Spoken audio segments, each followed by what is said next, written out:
Préface. Au nom d'Allah, le tout miséricordieux, le très miséricordieux. Toutes les louanges appartiennent à Allah dont la miséricorde couvre l'ensemble de ses serviteurs et qui a récompensé les obéissants par la guidance vers le droit chemin. Il leur a attribué par sa douceur l'accès aux bonnes œuvres. Ils ont alors pu obtenir le succès en atteignant leurs objectifs. Je le loue, confirmant l'aide abondante qu'il répand, et je cherche refuge auprès de lui contre l'éloignement et la distance vis-à-vis de lui. Je témoigne que nulle divinité n'est digne d'être adorée en dehors d'Allah seul, sans associé, un témoignage qui est consigné en vue de la demeure de la résurrection. Je témoigne que Muhammad sallallahu alayhi wa sallam est son serviteur et messager. Il a clarifié le chemin de la guidance et de l'exactitude et a réprimé les négateurs issus des peuples de la déviation et de l'entêtement. Que la paix et les bénédictions d'Allah soient sur lui. J'ai une fois parcouru le livre Minhaj al-Qasidin du Cheikh al-Imam al-Alim al-Awhad Jamal ad-Din ibn Jawzi, qu'Allah lui fasse miséricorde. J'ai constaté qu'il était parmi les livres les plus remarquables et bénéfiques. Je suis tombée sur lui à un certain endroit. J'ai voulu alors l'obtenir et le lire. Lorsque pour la deuxième fois, j'ai médité sur son contenu, j'y ai trouvé plus que ce que je pensais qu'il renfermait. Cependant, j'ai constaté que ce livre n'était pas simple. J'ai donc décidé de le commenter dans ce Mukhtasar. Celui-ci contient la plupart des objectifs initiaux ainsi que d'importants aspects bénéfiques, sauf ceux qui est mentionné à son début en matière de principes secondaires. En effet, ces questions sont largement traitées dans les livres de jurisprudence connus par les gens. L'objectif de cet ouvrage n'est pas de traiter de ces sujets. Je ne me suis pas contraint à conserver l'agencement du livre et sa terminologie spécifique. J'ai plutôt cité certains des éléments seulement, dans le but d'être concis. J'ai parfois mentionné un hadith ou d'autres propos lorsque je trouvais que cela était bénéfique, et Allah sait mieux. Je demande à Allah, le généreux, de rendre bénéfique sa lecture, son écoute ou sa revue, qu'il en fasse une œuvre sincèrement dédiée à son visage, de le couvrir d'un bien pour nous et de nous accorder le succès dans chaque propos et acte qui lui plaise. Qu'Allah pardonne nos manquements et notre négligence. Il nous suffit et il est le meilleur garant des affaires. Chapitre 1. Les merveilles du cœur. Sache que la partie la plus noble d'une personne est son cœur. Celui qui connaît Allah œuvre pour lui, lutte pour lui, se rapproche de lui et découvre ce qui est auprès de lui. Ses membres ne font que suivre son cœur qu'il les utilise comme les rois utilisent leurs esclaves. Ainsi, celui qui connaît son cœur connaîtra son Seigneur. La plupart des gens sont ignorants de leur propre cœur et de leurs âmes. Allah peut s'interposer entre une personne et son cœur. Cela se manifeste par le fait qu'elle soit empêchée de le connaître et d'avoir conscience de lui. Connaître le cœur et ses caractéristiques constitue donc le fondement de la religion et la base de la voie de ceux qui cheminent vers Allah. Les voies de Satan vers le cœur. Sache que l'état naturel du cœur accepte la guidance. Cependant, en raison des désirs et des passions que l'on peut trouver en son sein, il peut dévier. Un combat constant se produit donc entre les armées des anges et les forces des démons jusqu'à ce que le cœur s'ouvre à l'un des deux camps qui s'y installent. Allah a dit « Contre le mal de celui qui insuffle et se dérobe ». Il s'agit de celui qui, lorsqu'Allah est mentionné, se retire. Puis, quand l'insouciance apparaît, il trouve une voie. Les armées des démons ne sont chassées du cœur qu'à travers le rappel d'Allah, car Satan ne peut trouver de voie par laquelle s'introduire en présence du rappel. Sache que le cœur est à l'image d'une forteresse, alors que Satan est tel l'ennemi tentant d'y pénétrer, d'en prendre possession et de le contrôler. On ne peut la protéger qu'en gardant ses portes, mais ceux qui ne les connaissent pas en sont incapables. Il n'est donc possible de repousser Satan qu'en sachant comment et par où il entre. Les points d'entrée et les portes de Satan sont représentés par les caractéristiques du serviteur. Elles sont nombreuses, mais je me contenterai d'indiquer les portes principales, celles empruntées par les armées de Satan. Parmi les principaux points d'entrée se trouvent la jalousie et la cupidité. En effet, lorsque le serviteur est avide d'une chose, sa cupidité le rend aveugle et sourd, recouvrant la lumière de sa clairvoyance. Satan en prend connaissance et y voit un point d'accès potentiel. De même, Satan trouve une opportunité chez la jalousie. Il enjolive aux yeux du cupide tout ce qui satisfait les désirs de ce dernier, en dépit de tout mal et de toute immoralité. Parmi les principales portes d'entrée se trouvent également la colère, le désir et la rudesse. La colère corrompt la raison. Si la raison du soldat faiblit, Satan trouve un point d'attaque et se joue de la personne. Il a été rapporté qu'Iblis a dit « Si le serviteur a le cœur dur, je jouerai avec lui comme un enfant joue avec sa balle. » L'amour de l'ornement de la maison, des teintures et des meubles représente également l'une de ses plus importantes voies d'accès. Il se peut qu'une personne dédie sa vie entière à ce genre de choses. La satiété constitue une autre de ces portes car elle renforce les désirs et affaiblit l'obéissance. Parmi ces points d'accès figure la convoitise. Celui qui l'éprouve envers ce que possède quelqu'un le loue de manière exagérée, ce qui n'est pas profitable pour l'autre. Il le courtise et ne lui commande pas le bien, ni ne lui interdit le mal. Une autre de ses portes principales est la précipitation, ainsi que le manque de détermination. Le prophète, paix sur lui, a dit « Agir de manière calme et posée vient d'Allah tandis que la précipitation vient de Satan. » L'amour des biens représente une autre de ses principales voies d'accès. Lorsque cet amour entre dans le cœur d'une personne, il le corrompt et le conduit à chercher la richesse où qu'elle se trouve. Cela le mène ensuite à l'avarice, qui lui fait craindre la pauvreté au point qu'il ne s'acquitte plus de ses devoirs. Une autre de ces portes consiste à encourager les gens ordinaires au suivi fanatique des écoles sans mettre en pratique ce qu'elles imposent. Parmi ces points d'accès figure le fait de pousser les gens du commun à réfléchir sur l'essence d'Allah, ses attributs et sur les sujets que leurs raisons ne peuvent saisir, jusqu'à ce que cela les mène éventuellement à avoir des doutes concernant les bases de la religion. La mauvaise suspicion envers les musulmans est une autre de ses principales portes d'entrée. Celui qui juge un musulman en se basant sur un mauvais soupçon à son sujet le haïra, parlera de lui de manière injuste et se verra meilleur que lui. Cela est dû à ses pensées viles, car le croyant trouve des excuses à l'autre croyant, alors que l'hypocrite recherche ses défauts.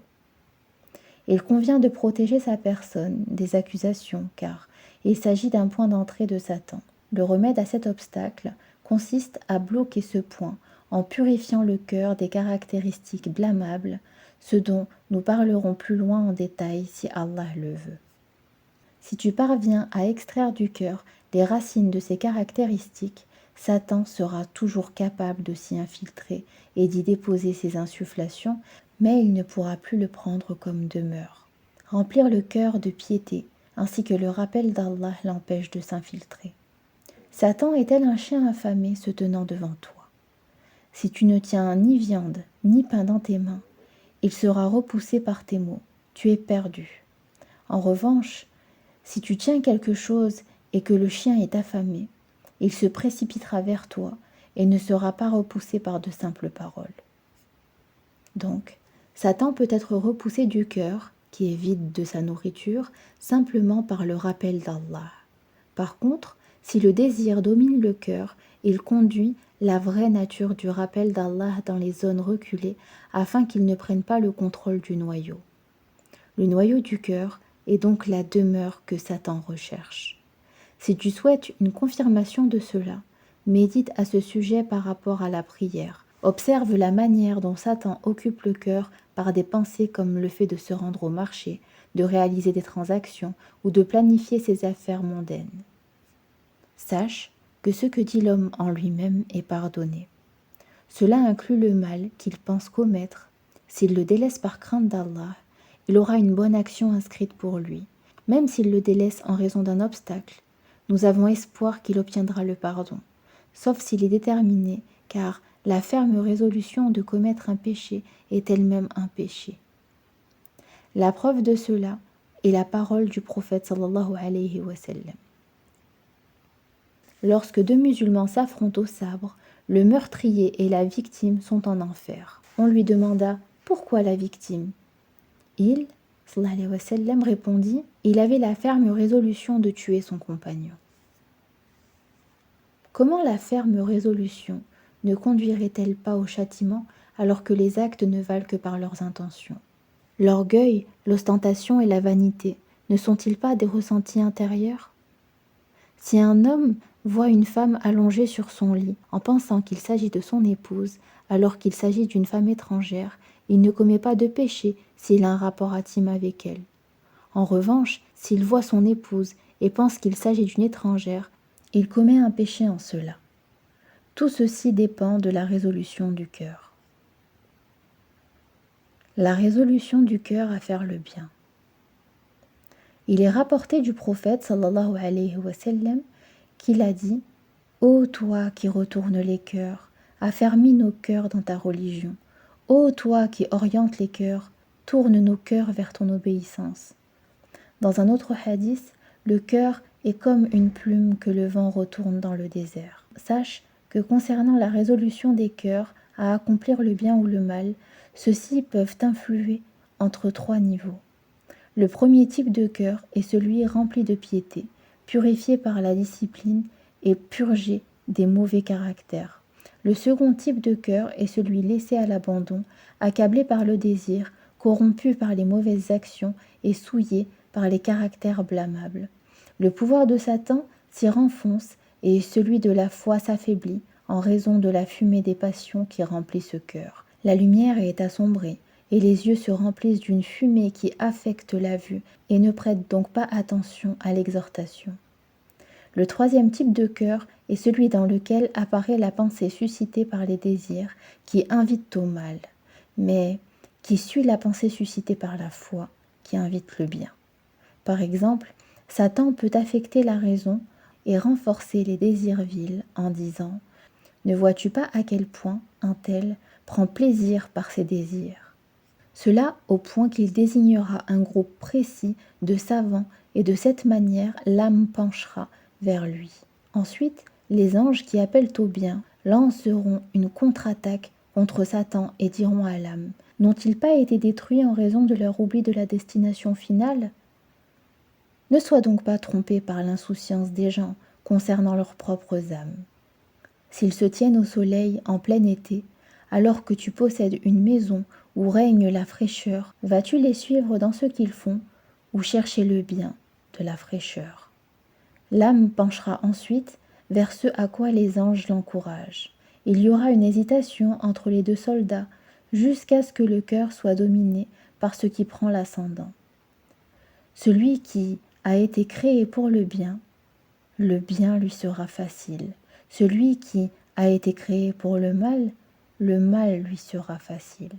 Allah dit, celui qu'Allah veut guider, il lui ouvre la poitrine à l'islam, et celui qu'il veut égarer, il rend sa poitrine étroite et oppressée, comme s'il s'efforçait de monter au ciel. Chapitre 2. La guérison du cœur. Sache que le bon comportement est une caractéristique des prophètes et des véridiques.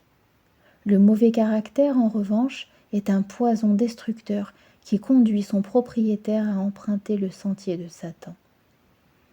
Tu te dois donc de connaître les maladies et les failles, puis de rechercher les remèdes.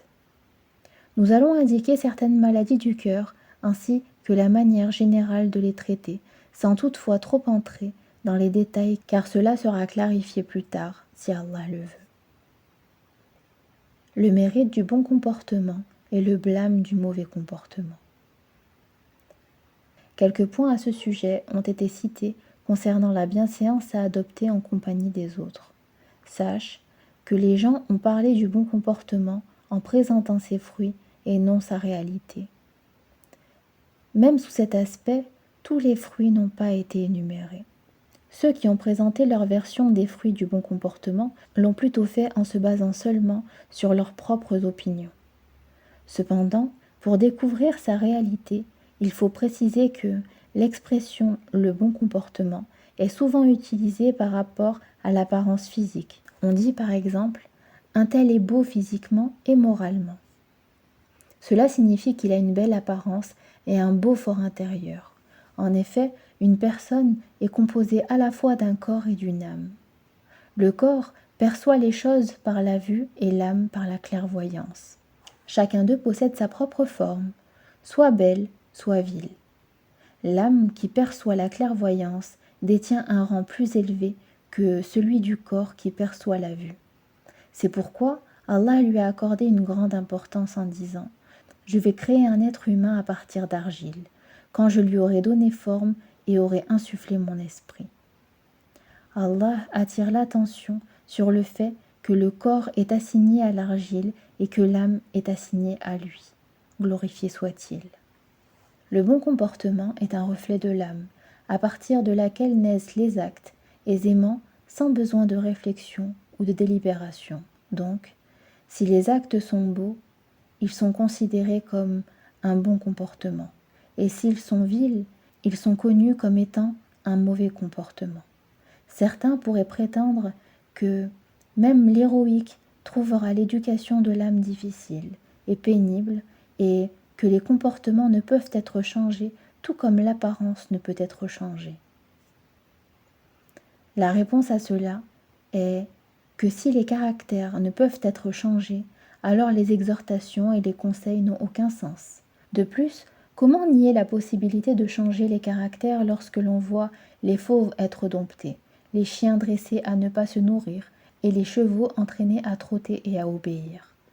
En revanche, il est vrai que la nature de certaines personnes est plus prompte à la rectification que celle d'autres qui peuvent se montrer plus obstinées. Quant à l'idée selon laquelle le caractère des gens ne peut être changé, tu dois savoir que l'intention n'est pas de totalement supprimer ces attributs, mais plutôt de discipliner les désirs et d'emprunter la voie de la modération. Celle-ci se situe entre l'excès et le laxisme.